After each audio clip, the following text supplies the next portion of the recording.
బీసీలు సీఎం రేవంత్ రెడ్డి ప్రభుత్వం మోసం చేస్తోందన్నారు మాజీ ఎమ్మెల్యే భిక్షమయ్య గౌడ్. యాదాద్రి భువనగిరి జిల్లా ఆలేరులో మాట్లాడిన ఆయన బీసీల అభివృద్ధి కోసం లక్షల కోట్ల రూపాయల బడ్జెట్ కేటాయిస్తామని చెప్పి నిలబెట్టుకోలేదన్నారు. సంవత్సరానికి 20,000 కోట్లు ఇస్తామన్నారని గుర్తు చేశారు. బీసీలకు 40% రిజర్వేషన్ కల్పిస్తామని ప్రకటించినా అమలు చేయలేదని విమర్శించారు. రిజర్వేషన్ అమలైతే విద్య, వైద్య, ఉద్యోగ రంగాల్లో బీసీలకు న్యాయం జరుగుతుందని పేర్కొన్నారు. మున్సిపల్, ఎంపీటీసీ, జెడ్పీటీసీ ఎన్నికల్లో బీసీలకు తగిన రిజర్వేషన్ ఇవ్వకుండా ముందుకు వెళ్లడం అన్యాయమన్నారు. బీసీల జనాభా నిష్పత్తి ప్రకారం రిజర్వేషన్లు బడ్జెట్ కేటాయించాలని డిమాండ్ చేస్తారు.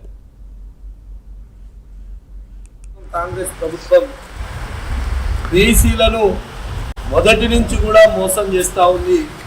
ఎందుకంటే నిన్న బడ్జెట్ చూస్తే బడ్జెట్లో కూడా 1,00,000 కోట్ల రూపాయలు బడ్జెట్ పెడతా అని చెప్పినటువంటిది పోయినసారి 11,000 కోట్లు పెట్టి అవి కూడా ఖర్చు చేయలేదు. మళ్ళీ ఇవాళ 12,000 కోట్ల రూపాయలు పెట్టి మళ్ళీ బీసీలను మోసం చేసిందని చెప్పి ఈ సందర్భంగా నేను గుర్తు చేస్తా ఉన్నా.